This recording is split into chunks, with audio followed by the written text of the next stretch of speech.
Welcome to the Information Security Forum podcast. I'm your host, Tavia Gilbert, and this podcast is the first of 2 episodes featuring ISF Managing Director Steve Durbin's interview with Emory Craig, an educator and a leading expert in virtual reality. In today's episode, we'll be speaking with Emory Craig about the current virtual reality landscape. Hi, I'm Emory Craig, and I am Director of eLearning at the College of New Rochelle, and I'm co-founder and partner in a consulting group called Digital Bodies, where we work on immersive learning and all of the implications of VR, AR, mixed reality, and how that is impacting not just education, but nonprofits, business, the world at large. So, Emory, that's it's a really interesting area. I think it affects a number of different elements of the way in which we operate, both from the pure play security standpoint, right the way through to social media and the way in which individuals really interact with each other. But describe a little bit, just where we're at from a current state of virtual reality, augmented reality, mixed reality. Where exactly are we today? Okay. We've made tremendous progress. I mean, it's been around for a long time. You can go all the way back to Ivan Sutherland's amazing paper in 1965 called The Ultimate Display, where he talked about a display being as real life. But that was, at the time, he was projecting way into the future. He was a real visionary on this. And, we had it through the 80s and the 90s, and it largely failed. And then 2000 again, another number of companies, Disney tried it. And then along comes a Kickstarter project, 2013-14, and it begins to change dramatically. And a large part of that is due to the miniaturization of the technology, our smartphones, which allowed people to pack this into a smaller device. And, of course, Oculus, the project, is famously bought by Facebook for close to $3 billion. And, you have to ask yourself, why does somebody write a check for $3 billion? I would like to know the answer to that question. And even though Facebook can write checks like that, you still have to say that, Zuckerberg saw some potential here, as he really did, because he had been at the lab up in Stanford. And the challenge always with VR is it's so hard to talk about because you have to do it. But once you do it, you just kind of get captivated by it. And then 2 years ago, the Oculus Rift comes out, HTC Vive, the high-end devices. At the same time, Google is making a toss-away device, Google Cardboard, which was really an item in a swag bag for a conference. And that begins to take off, low-end headsets. So we're in process right now. And one hand, I want to say it's utterly amazing. The technology is astonishing where we are. On the other hand, it's almost like we're at the beginning of cinema around 1905 or so. We're still using rudimentary equipment hardware compared to what we will be using in the next 5 years. So there's advances, and it's eye-opening, yet on the other hand, we're just at the beginning of a whole new era here.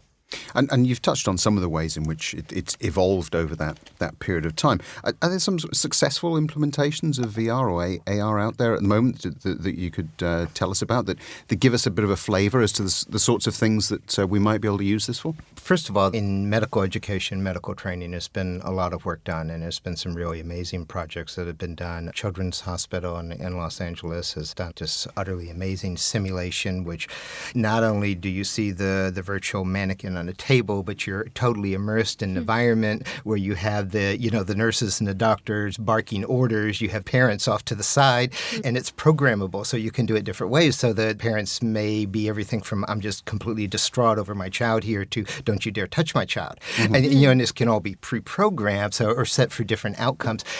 That is really amazing. I mean, there's many other experiences that have been done. I think of the very early one of Clouds Over Sidra, the UN experience by Gabo Aurora and Chris Milk on 12-year-old Syrian refugee living in a Jordanian camp. And that's just simple 360 video. That's not even, full-blown VR like Children's Hospital.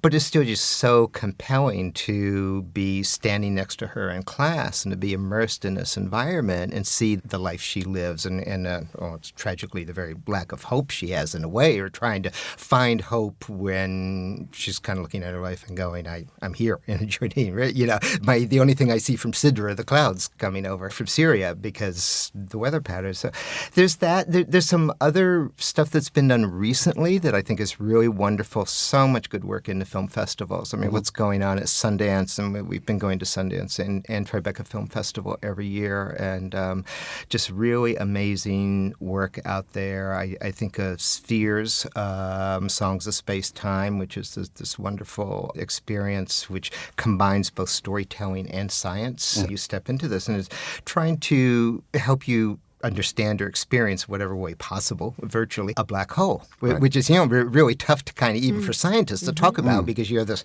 if you get close to it, there's something called spaghettification, where you actually turn into streams of light and get sucked into it. And it's this kind of experience of trying to understand what would happen if you got close to it. But then there's this wonderful element of storytelling to it, which is an innovative experience, because as you get sucked into the black hole and become part of it, then you turn around, you go from victim to protagonist, because you begin to pull other things into the black hole. So it's getting across a scientific concept, but it's also doing storytelling at the same time. Tribeca recently, This is Climate Change, by Deng-Fu Dennis and Eric Strauss. Just wonderful stuff in trying to capture the complexity of climate change, because we do this thing in the media of there's global warming, but it's much more complex than that. There's also global cooling. There's extremes of weather patterns. There's areas that will dry out. There are other areas that will flood. And putting people into the middle of that, even with 360 video to watch that, it comes across in a way that does not when you just simply read about it.